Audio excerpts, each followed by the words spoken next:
Thanks for coming. We're going to talk about creativity. I happen to be interested in it. I hope you are. I assume because you're here, you have some interest in creativity.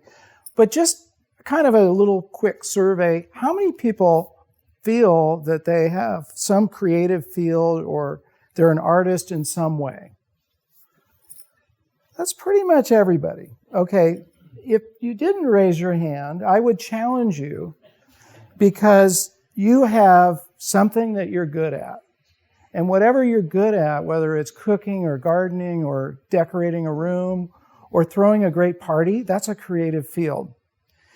So one of the things I found when I was writing this book called Create is that a lot of people, I would tell them I was writing this book, and they say, I need to read that because I'm not a creative person. And it surprised me because one of those people is a best-selling author with 15 books and he does videos, he does speaking, he does all these what I consider highly creative activities, but somehow in his mind, he thought he wasn't creative. So one of the things I try to do with the book is to dispel things that really aren't true, because everybody has some field or some area they can be creative in. But I bet there's areas that you want to be more creative in. Is that true for anybody besides me? So that's really the purpose of the book. It's not to say you're not creative, you need to learn how to be creative. It's to open it up and make it more so. That's where we're going with the book. I'm going to give you a little Baskin-Robbins kind of tiny little, scoops out of the book. I'm not going to keep you here for 3 days reading the entire book to you. So let's manage those expectations. I'm going to give you little pieces here and there that I feel are important that hopefully will give you a boost in terms of your creativity. Now, some of the questions I asked when I was writing this book is, first of all, what is creativity? Well, we're going to answer that tonight, at least partially. And are there exact parts to it? Do creative people just sort of have this knack and somehow come up with some process on their own that, the end result of it is an amazing song or a great party or a wonderful cake or a great book that's written? Or is there a commonality to the creative process? I hope to also answer that. That's kind of amazing. In one night, I can answer both these questions. And last of all, if you understand those two things, how can you strengthen creativity? Because again, it's there. We just need to do something to make it stronger and more prominent. So you'll tell me at the end if we've accomplished one or all of those points. And let's start with the definition of creativity per the Oxford Dictionary. It's the use of imagination or original ideas to create something.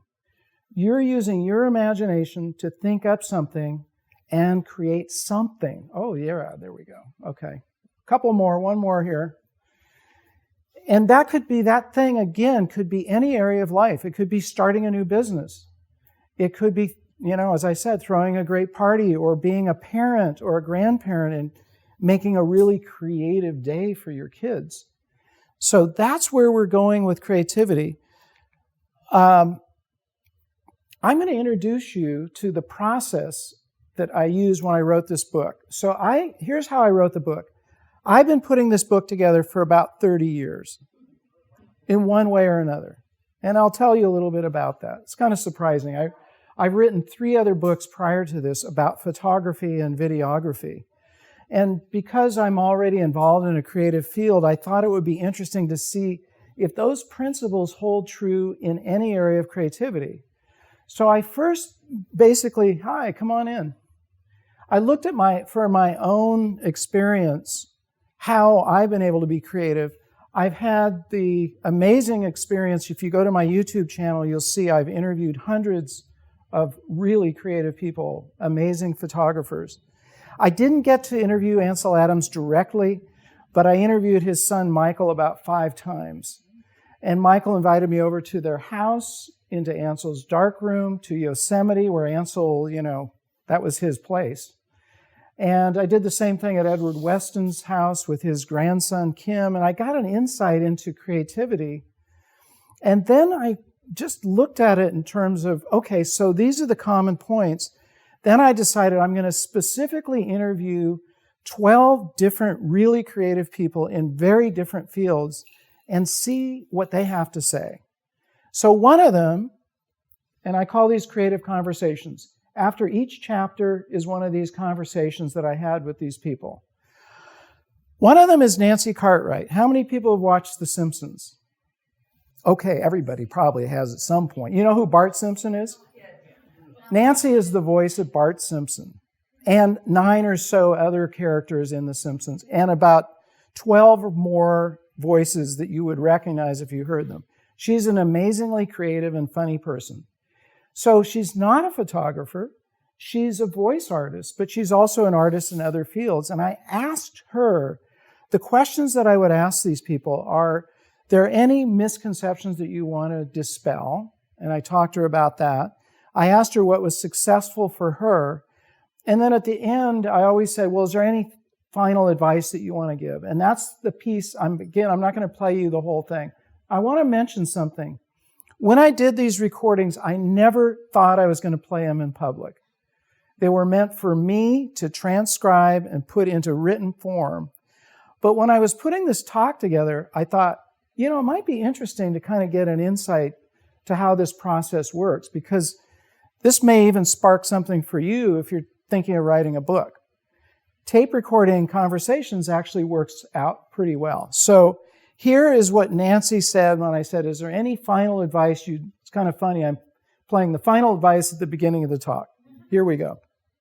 Any final advice for somebody who just wants to put art and creativity into their life? You know what? Here's the other thing that I'd love to say, and that is that you don't have to be an artist, quote unquote, to have art in your life.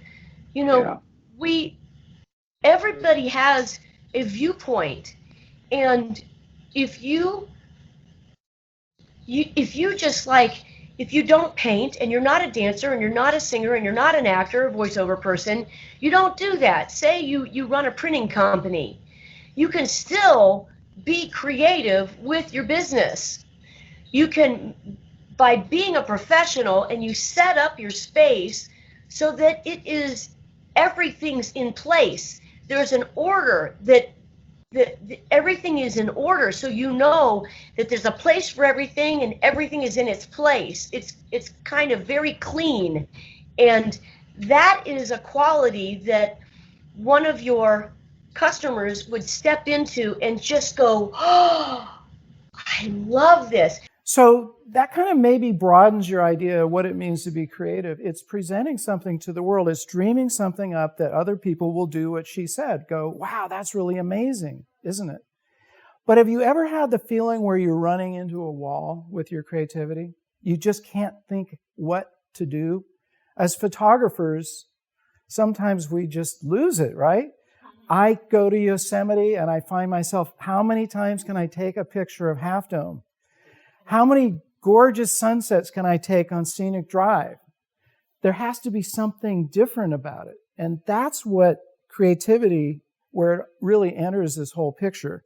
So speaking of which, my goal for you, by the time you finish this talk and read the book, is that you will have increased your creativity and your ability to do whatever it is you already want to do, and maybe help you focus in on that.